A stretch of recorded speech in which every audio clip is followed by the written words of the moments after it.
Muy buenos días a todos. Es un gusto estar con ustedes en esta mañana. Les invito a que busquen en sus Biblias y lo tengan abierto ya el libro que vamos a seguir estudiando en esta mañana, Apocalipsis capítulo 21, a partir del versículo 9 ya. Para los que por ahí vienen hace poco, nosotros estamos estudiando el libro de Apocalipsis ya hace aproximadamente 2 años. Obviamente no todos los domingos, como ustedes saben, pero venimos haciéndolo así de manera pausada, ¿sí? Haciéndolo de manera lenta para que podamos entender a profundidad este libro. El libro de Apocalipsis es un libro que ha sido despreciado por muchos, y hasta hoy todavía sigue siéndolo. ¿Por qué? Porque muchos no lo entienden y tampoco buscan entenderlo. Lo tienen como un libro cerrado, un libro olvidado, que para muchos es simplemente ficción, ¿sí? Que no pueden aceptar que este libro diga tantas cosas maravillosas y dicen muchos, no, pero esto no puede ser. Esto es demasiado fantasioso, dicen algunos. Entonces lo van a tomar como algo que hay que tenerlo en segundo, tercero, cuarto lugar, sin importancia. Para mí es todo lo contrario. El libro de Apocalipsis es simplemente una cosa: la historia del futuro. Y hay que tomarlo así como está escrito. ¿Por qué? Porque fue inspirado por el Espíritu Santo, ¿sí? O sea, Dios dictó y Juan escribió. Así nomás. Y Dios, como ustedes saben, los que son creyentes, Dios no se equivoca con lo que escribe. Dios no intenta escribir algo para que dudemos, para que tomemos pensamientos fantasiosos, para que estemos caminando en círculos sin saber a dónde ir. Él puso esto en Juan para que lo escribiese, simplemente para que la iglesia tenga la seguridad de lo que va a venir. Y esto ninguna otra religión la tiene. El otro día, hablando con una persona inconversa, tratando de presentarle el Evangelio, yo sé que esa persona es católica, ¿sí? Católica muy devota, digámoslo así. Y esa persona yo sé que no es salva. Y comencé a hablar con esa persona y yo le empezaba a hacer preguntas. Y le decía, ¿y qué pensás vos? ¿Qué pasa cuando va a venir el día de la muerte? No sé, me decía, pero me aterra eso. O sea que tenía terror a ese día. Y yo le decía, ¿y qué será que hay que hacer? Le preguntaba yo, para poder salvarnos de la condenación que la Biblia dice. Y ella decía, y fíjense el engaño que hay hoy, citaba una frase de Sócrates, un filósofo griego. Decía que nuestro cielo y nuestro infierno está aquí en la tierra. Depende cómo cada uno vivirá su cielo y vivirá su infierno. Y empecé a enviarle textos, ¿sí? Textos bíblicos, diciendo que esto no es así. La última respuesta, porque no me escribió más, la última respuesta fue: Dios hará todo, hay que dejarle en manos de Él. Punto final. No saben a dónde van, no saben qué pasa después de la muerte. Ellos viven en su propia filosofía, ¿sí? Mezclan un poco de Biblia, un poco de Sócrates, un poco de Freud y tantos otros filósofos que andan por ahí, ateos obviamente. Y ellos sacan de eso una religión, un mix, un tutti frutti, como decía el hermano, ¿cómo es? Olovati, ¿sí? Un tutti frutti. De todo un poco. Y de eso arman su propia religión. Pero esto no es así. Ustedes saben que en la Biblia encontramos el único camino, ¿sí? Y ese es Cristo. No hay otra forma. Y otra cosa que me decía esa persona cuando yo le citaba el libro de Isaías, cuando dice allá que todos caímos como la hoja, ¿sí? Que nuestras buenas obras no sirven para nada delante de Dios. y me dijo, no, pero el Dios del Antiguo Testamento era un Dios muy malo, y que en el Nuevo Testamento se transformó en un Dios más bonito, y que ahora perdona a todo el mundo, ¿sí? Es más perdonador. No hay nadie que habló más del infierno que Cristo en el Nuevo Testamento, y esas cosas la gente lo ignora, y se habla en el Apocalipsis, y lo hemos estudiado también desde aquí. Vamos a estudiar en esta mañana desde el versículo 9 en adelante, donde nos habla de la Nueva Jerusalén. Y tengo que repetir algo. Este mensaje y este estudio no es para todos. ¿Por qué? Porque hay dos clases de personas en esta tierra. Los salvos, los que han creído en Cristo, los que han depositado su fe en Él, y que creen firmemente que por sus propias obras no van a llegar al cielo, así como lo dice la Biblia, los que son salvos, y los que no lo son, los que siguen pensando que yo me voy a salvar por mi propia cuenta, los que siguen pensando en que yo voy a vivir una vida agradable a mí mismo, y así yo me olvido un poco de esos problemas, ¿sí? Vivo una vida un poco, digamos, divertida, alegre, ¿sí? Y me sumerjo en eso y me olvido del problema. Sepa que ese día va a llegar. Va a llegar el día en el cual todos tendrán que estar delante del gran trono blanco que hemos estudiado, donde no será para decir quién es salvo y quién no es salvo. En ese día ya será tarde.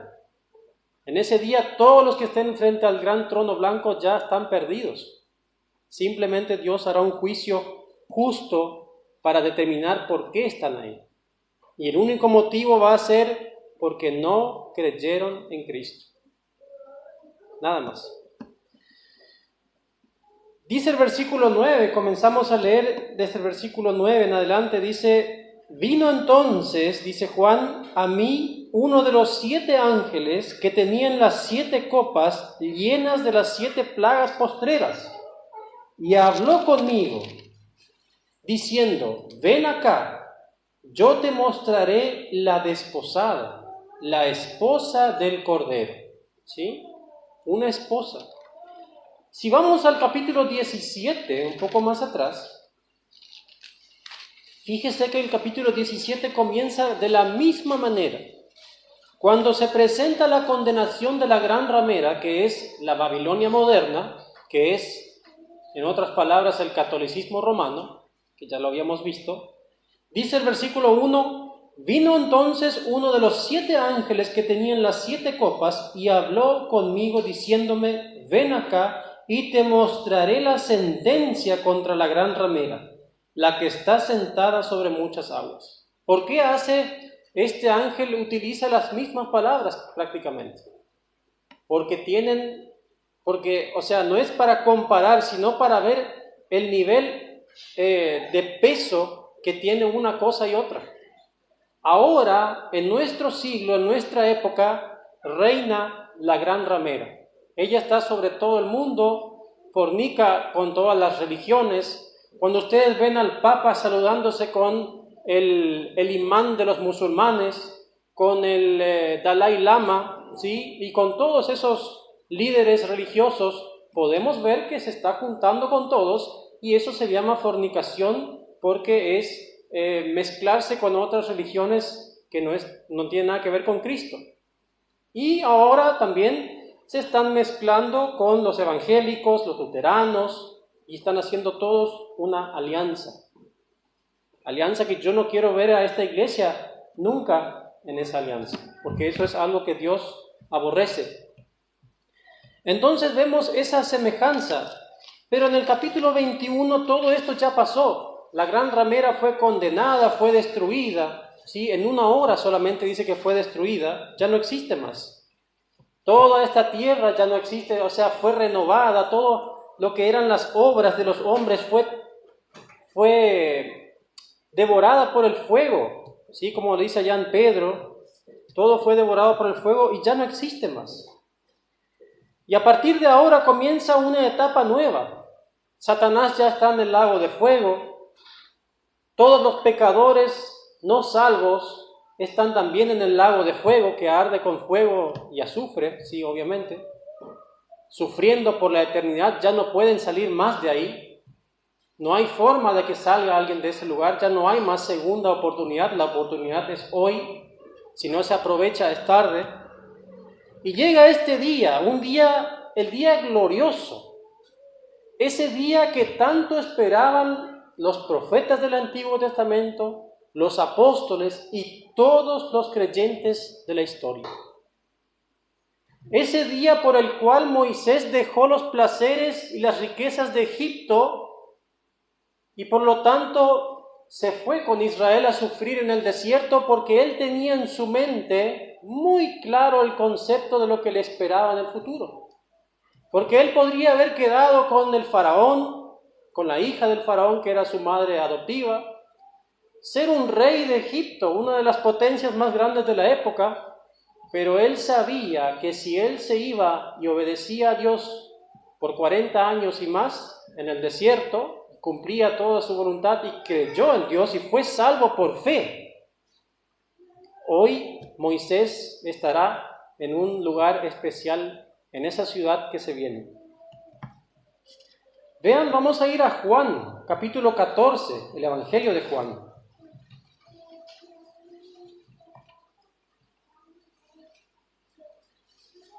Juan capítulo 14, el Señor mismo nos dice lo siguiente. Desde el versículo 1 al 3, dice: no se turbe vuestro corazón. Creéis en Dios, creed también en mí. En la casa de mi Padre muchas moradas hay.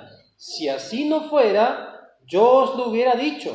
Voy pues a preparar lugar para vosotros. Y si me fuere y os preparare lugar, vendré otra vez y os tomaré a mí mismo, para que donde yo estoy, vosotros también estéis. Esta es la promesa del Señor sobre este lugar que estamos estudiando. Esta ciudad, donde hay muchas moradas, hay lugar para todos los salvos de la historia. Y vamos a ver el tamaño que tiene esto, que es un tamaño que casi no podemos imaginarlo. Vamos a seguir leyendo.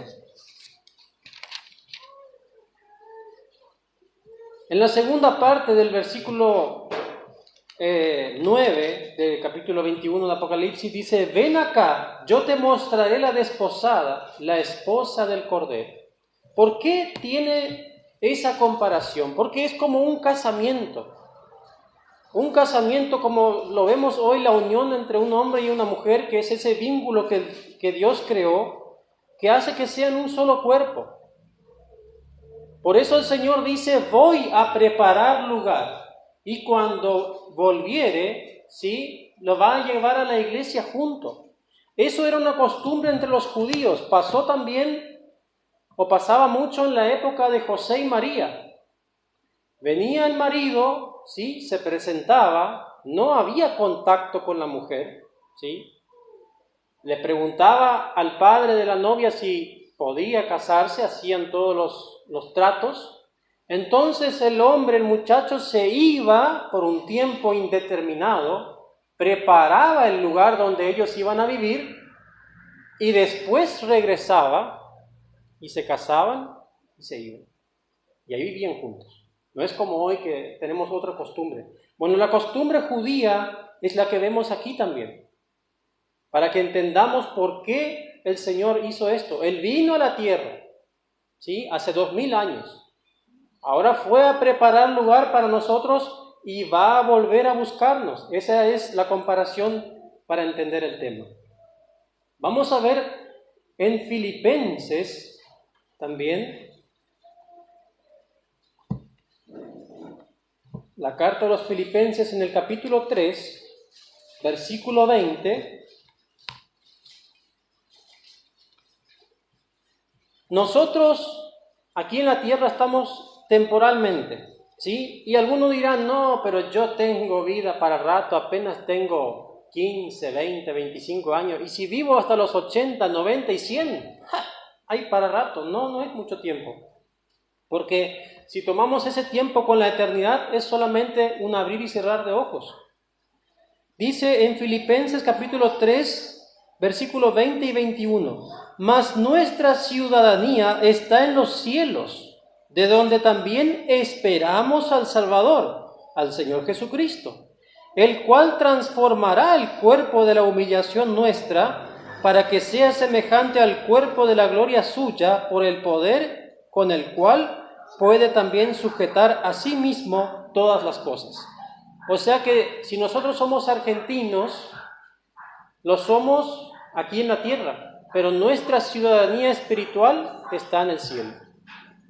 Y es algo que no se puede cambiar para aquellos que son salvos, que somos. No se puede cambiar. Esa ciudadanía ya está fija. Vamos a ver también en Primera de Corintios. Primera carta a los Corintios, vamos a leer en el capítulo 5, versículo 19. Perdón. 5. Ahí me equivoqué de texto. Vamos a pasar a otro. Vamos a pasar a Efesios. Efesios mejor. Efesios vamos a leer. Efesios capítulo 5, ese sí. Versículo 25. Efesios 5, vamos a leer el capítulo 5, versículo 25. Dice, maridos, amad a vuestras mujeres, así como Cristo amó a la iglesia y se entregó a sí mismo por ella, para santificarla, habiéndola purificado en el lavamiento del agua por la palabra, a fin de presentársela a sí mismo una iglesia gloriosa, que no tuviese mancha ni arruga ni cosa semejante, sino que fuese santa y sin mancha. ¿Sí? Esa es la comparación a una esposa. Nosotros somos la esposa de Cristo, pero alguno dirá, pero ¿cómo sin mancha? Si nosotros pecamos todavía. Pero ese pecado fue quitado por Cristo en la cruz, por eso somos sin mancha. Porque delante de Dios y por eso somos salvos. Porque el que tomó nuestro lugar fue Cristo en la cruz. Entonces Él quitó el pecado. ¿Sí? Nosotros creemos en Él y por lo tanto somos salvos y por lo tanto somos parte de la esposa de Cristo. Vamos a volver a Apocalipsis, capítulo 21. Leemos el versículo 10. Dice, y me llevó, dice Juan, en el Espíritu, a un monte grande y alto, y me mostró la gran ciudad, santa de Jerusalén, que descendía del cielo de Dios. ¿Sí? Una ciudad que descendía, dice Juan, a un monte muy grande y alto. ¿Sí? Dejen marcado siempre Apocalipsis y vamos a ir a Ezequiel. En el Antiguo Testamento también Ezequiel vio esta visión de lo mismo. En el capítulo 40 de Ezequiel, los primeros versículos,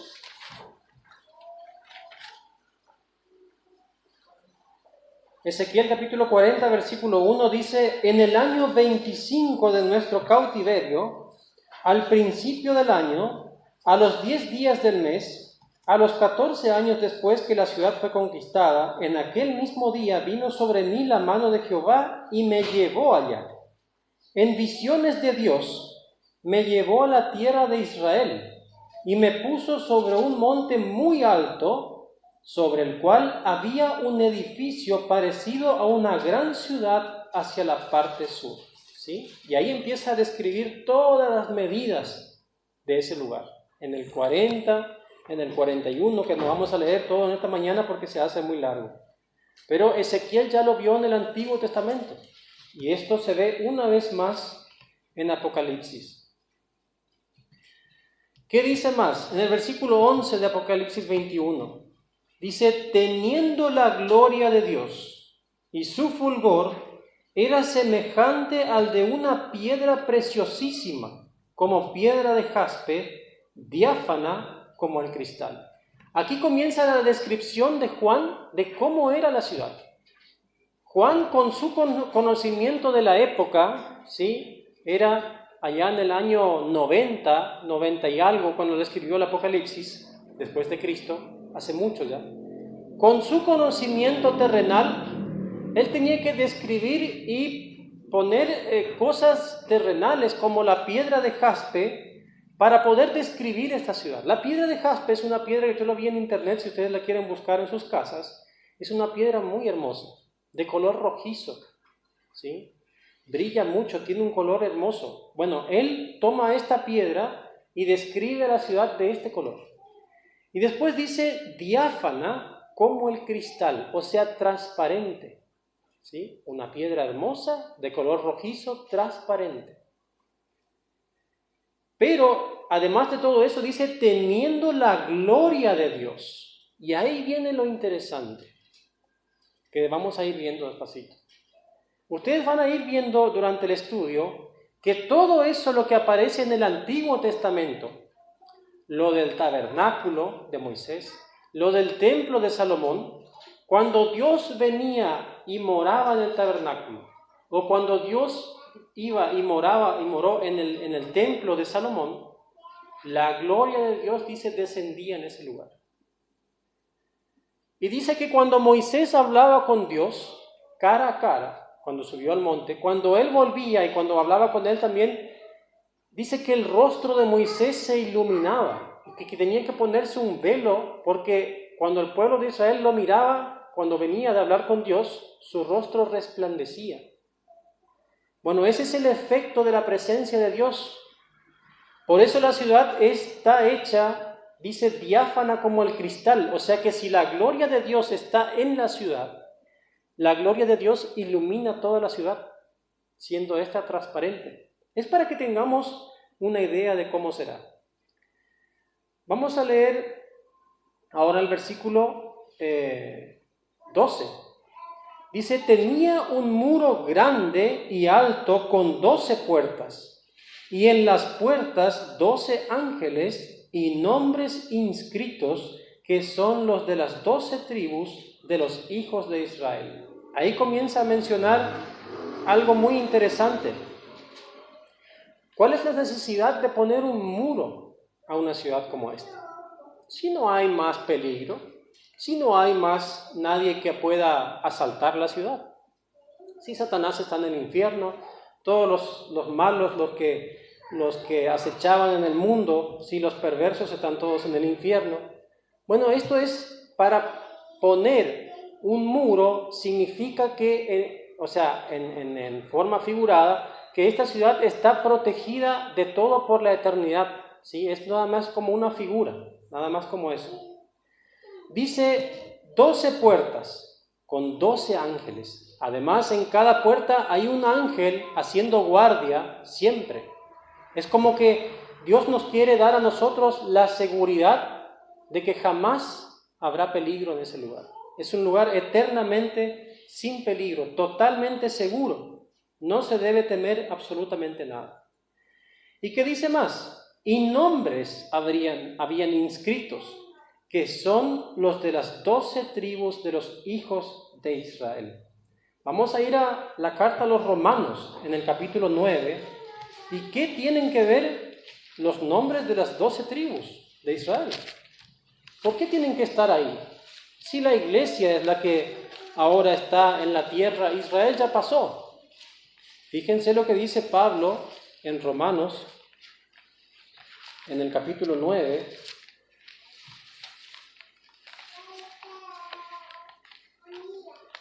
Versículos 4 y 5 vamos a leer. Dice que son israelitas, de los cuales son la adopción, la gloria, el pacto, la promulgación de la ley, el culto y las promesas, de quienes son los patriarcas, y de los cuales, según la carne, vino Cristo, el cual es Dios sobre todas las cosas, bendito por los siglos. Amén. Es muy malo y es muy triste que un cristiano sea antisemita y que odie a los judíos, porque Jesucristo mismo fue judío. Y gracias a los judíos tenemos la palabra, porque ellos la preservaron en el tiempo. Ellos eran los que hacían las copias a mano por siglos.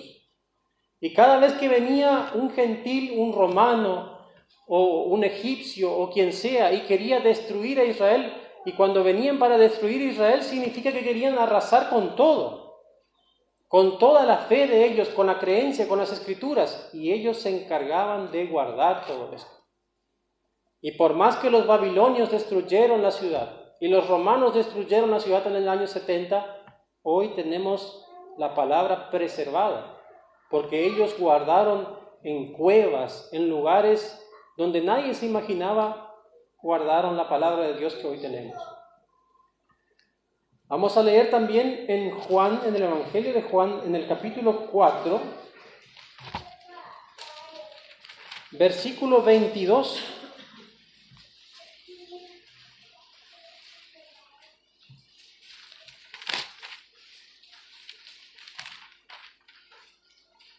Dice: vosotros adoráis lo que no sabéis. Nosotros, dice el Señor, adoramos lo que sabemos, porque la salvación viene de los judíos. Y claro, si el Señor nació en Israel, si el Señor era judío, la salvación viene de ellos, por lo tanto, porque el Señor es judío, y lo fue. Así que por eso están los nombres de las 12 tribus en ese lugar, porque les corresponde a ellos ese lugar tan importante, de tanta envergadura. Vamos a leer el versículo 13 del capítulo 21, vamos a entender qué quiere decir el versículo 13. Las 12 puertas habíamos leído en el versículo 12, pero en el 13 nos da la ubicación. Dice: al oriente 3 puertas, al norte 3 puertas, al sur 3 puertas, al occidente 3 puertas, y cada uno con el nombre de las 12 tribus. ¿Por qué así? ¿Por qué? ¿Quieren leer en sus casas? En Números capítulo 2, ¿quieren anotarlo? Números capítulo 2, si ustedes miran cómo Moisés ubicó el campamento de Israel, él ubicó exactamente de esa manera a las tribus.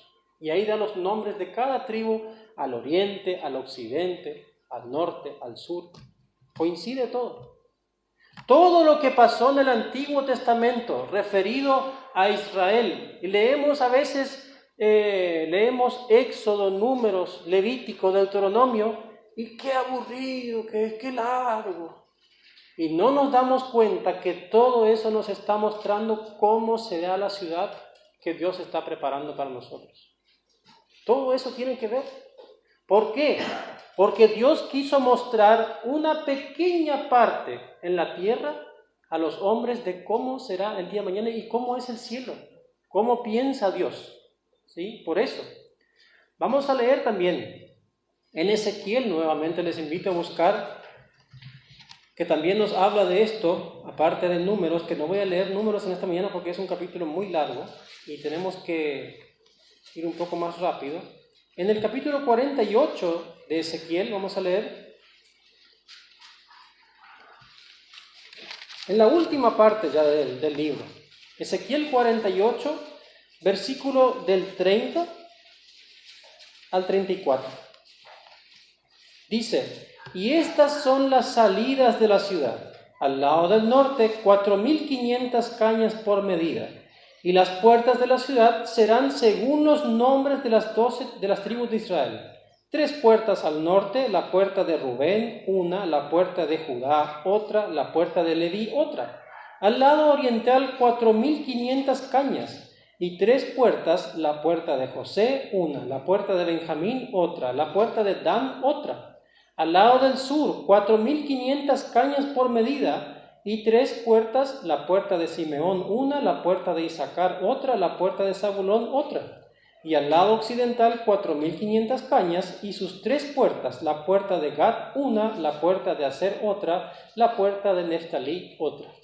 Y ahí están los nombres y la ubicación exactos, así como lo fue en el campamento allá en el libro de Números.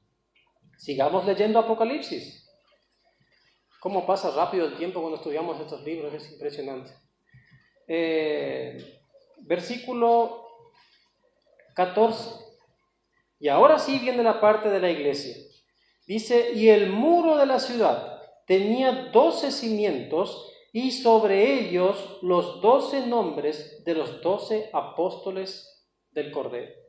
Ahí sí viene la iglesia. Y comparación con este texto, vamos a ir a Efesios, porque ese es un texto que da la mejor explicación sobre esto. Efesios capítulo 2, versículo 19 al 22.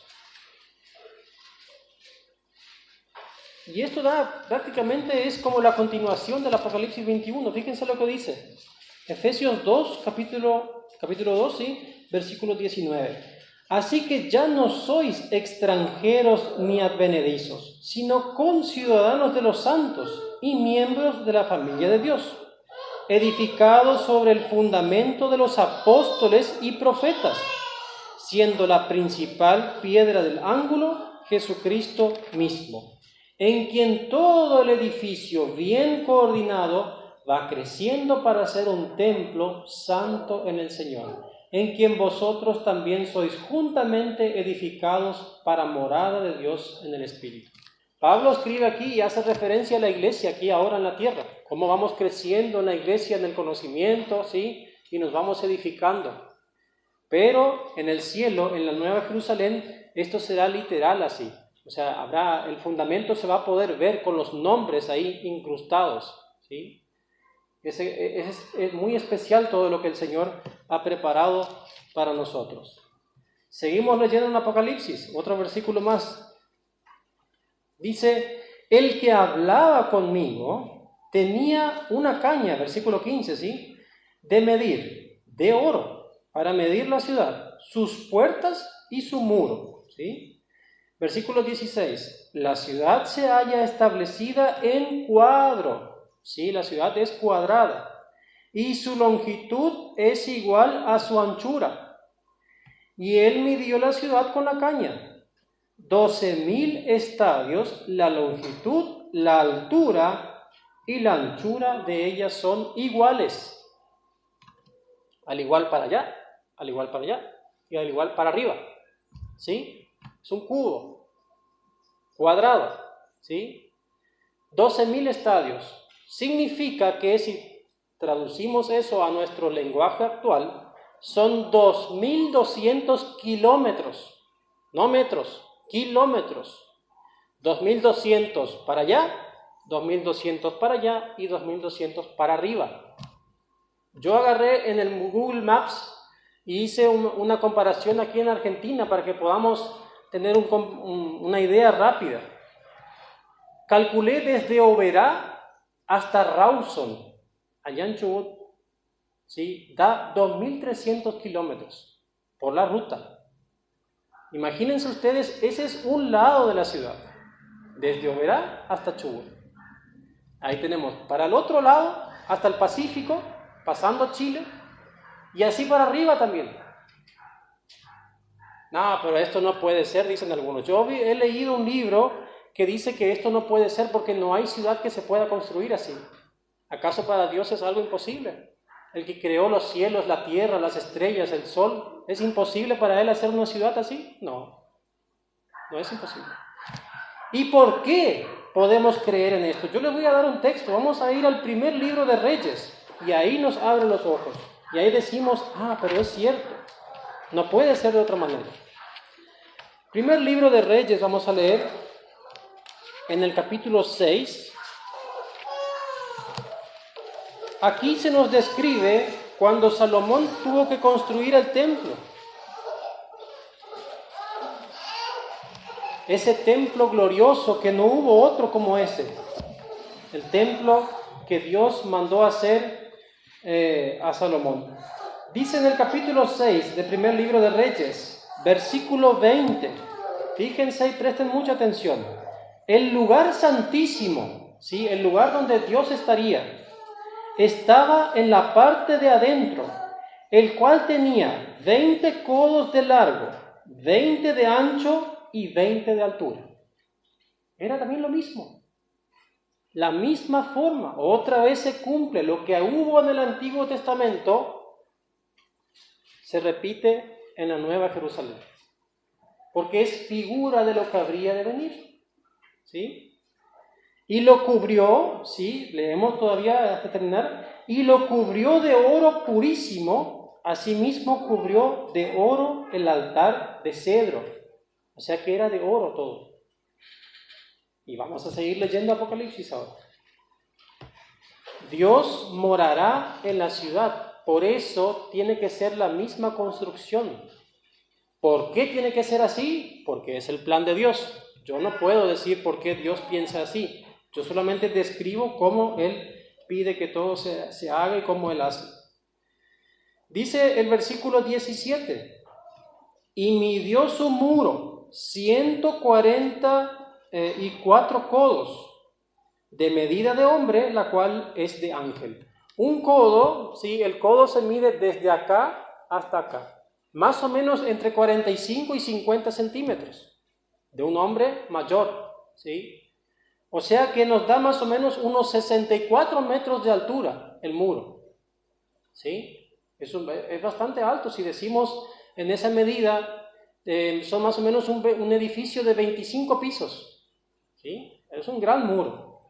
Pero comparado con la ciudad, obviamente queda chico, porque la ciudad tiene 2.200 kilómetros de altura. Seguimos leyendo. Versículo 18. El material de su muro, y ahora vienen los materiales que está construido la ciudad, era de jaspe, pero la ciudad era de oro puro, semejante al vidrio limpio.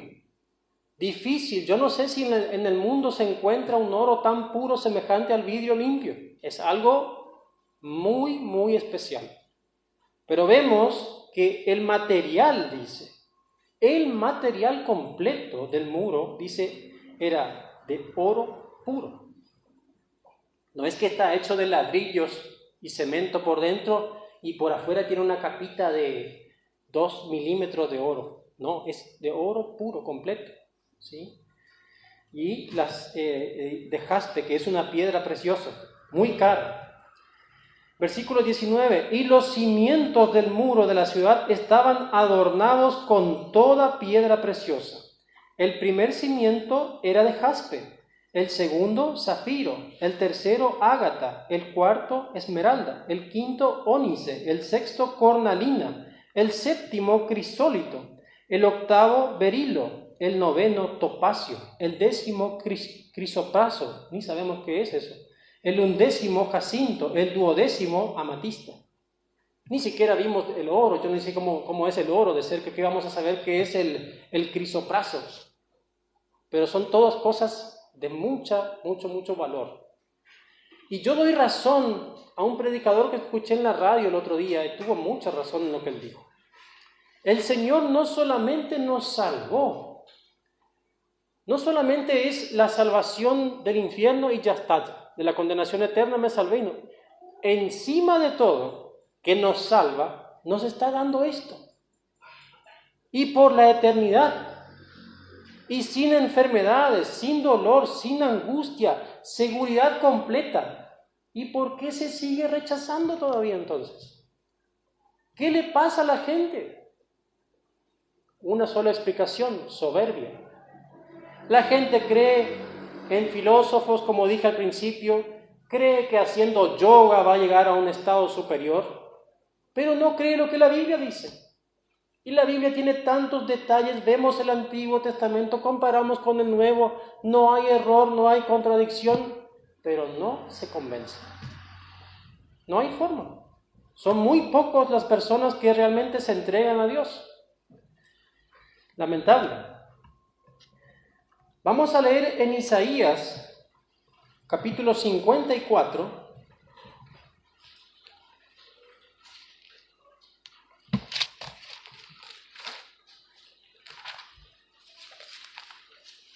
versículo 11 y 12.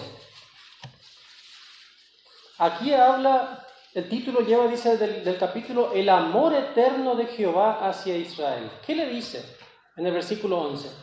Pobrecita, dice, por Israel, fatigada con tempestad, sin consuelo. He aquí que yo cimentaré tus piedras sobre carbunclo, y sobre zafiros te fundaré.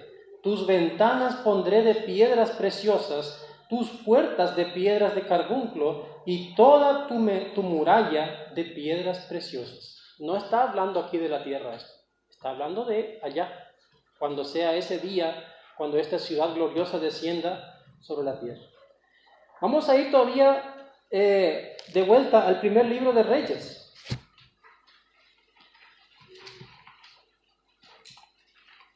Porque hay un detalle más que me gustaría compartirles.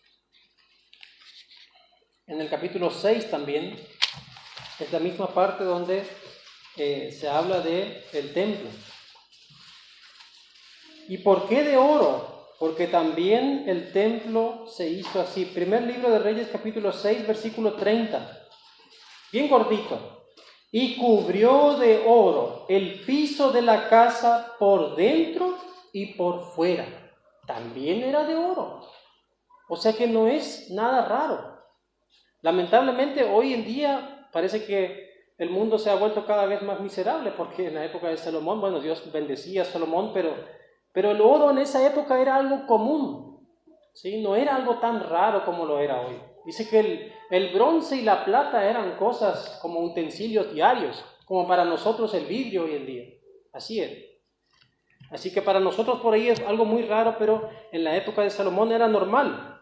Y si le habláramos hoy a Salomón sobre un templo así y un lugar así cubierto de oro, para Salomón no sería nada tan raro, porque él lo tuvo, él lo vio. Vamos a seguir un rato más. Yo quisiera tratar de terminar con este capítulo. Vamos a seguir leyendo el versículo 22 y el 23. Dice, de Apocalipsis, sí, capítulo 21. Y no vi en ella templo, porque el Señor, Dios Todopoderoso, es el templo de ella y el Cordero. Es lo que mirábamos recién, que Dios con su gloria va a iluminar desde adentro y no habrá templo en sí adentro, sino que todo eso será un templo, digámoslo así. La ciudad no tiene necesidad de sol ni de luna que brillen en ella, porque la gloria de Dios la ilumina y el Cordero es su lumbrera. Yo soy la luz del mundo, decía Cristo. Acuérdense de eso. Versículo 24. Y las naciones que hubieren sido salvas, ¿sí?, andarán a la luz de ella, y los reyes de la tierra traerán su gloria y honor a ella. ¿Ustedes escucharon alguna vez de la parábola de las 10 minas allá en Lucas? Si quieren leerlo en sus casas, por aquí ya no tenemos mucho tiempo. Lucas capítulo 19 del 11 al 27, cuando el Señor encomienda sobre las minas a estos hombres. Ellos van, invierten, y cuando vuelven, yo creo que ese texto se refiere aquí a esto. Cuando vuelven, como dice aquí, y los reyes de la tierra traerán su gloria y honor a ella. ¿Sí? Ahí van a presentar todo lo que ellos hicieron e invirtieron. ¿Y por qué dice las naciones que hubieran sido salvas? Porque habrán mucha gente, y la Biblia lo llama aquí como naciones, porque son diferentes clases de personas. ¿Sí? Y las divide como en naciones. ¿Y quién puede ser salvo? Otra vez, todos aquellos que reciban a Cristo como único y suficiente Salvador, sin confiar en sus propias obras. Y tengo que recalcar siempre eso, sin confiar en sus propias obras, porque hoy la gente piensa, sí, yo creo en Cristo, no hay problema.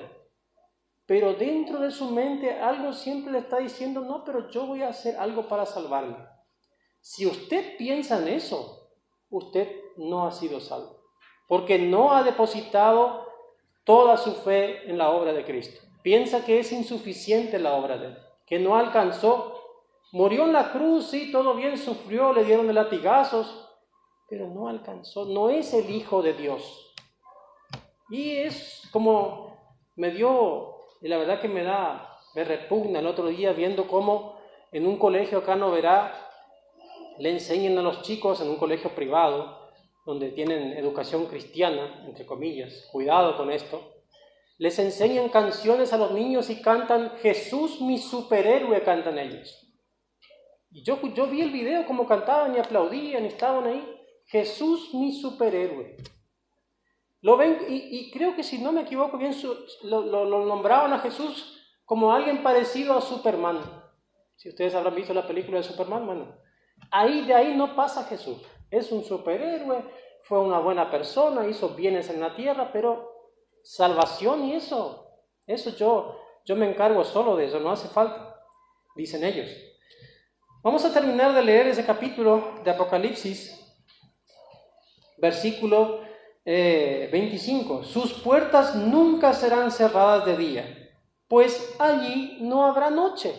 ¿Y para qué vamos a cerrar la puerta de la ciudad si no hay noche? Siempre será de día. Y llevarán la gloria y la honra de las naciones a ella. No entrará en ella ninguna cosa inmunda o que hace abominación y mentira, sino solamente los que están inscritos en el libro de la vida del Cordero. ¿Usted quiere estar en este libro inscrito y tener entrada a esto? Ya le he mencionado, ya he dicho lo que hay que hacer. Hay que dejar este mundo y aferrarse solamente en Cristo, dejar las filosofías humanas y creer en el suficiente y único medio que es el Señor. Les invito a ponerse de pie. Vamos a terminar esta reunión con una oración. Padre que estás en los cielos, gracias te damos una vez más por este hermoso momento que tenemos para poder estudiar tu palabra. Te ruego, Señor, que nos des fe, esperanza, y esta esperanza que la tenemos en tu palabra, que es algo impresionante lo que leemos siempre, lo que tú has preparado para nosotros, los cuales hemos creído en ti, hemos dejado nuestra fe en esa obra única que tú has hecho en la cruz, Señor. No podemos salvarnos, nadie se pudo salvar todavía por sus propias obras. Te pido por esta iglesia para que nos des aliento, nos des fortaleza para seguir adelante y predicar a cuantos podamos de ti, para que todos los que oyen tu palabra, Señor, si es tu voluntad, puedan llegar a ser salvos. En el nombre de Cristo Jesús. Amén.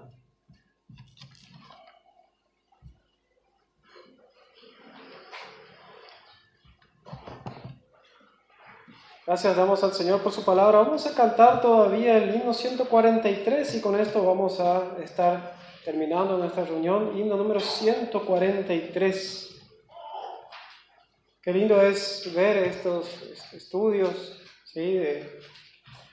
de la esperanza que nosotros los cristianos podemos tener en todo lo que vendrá, ¿sí?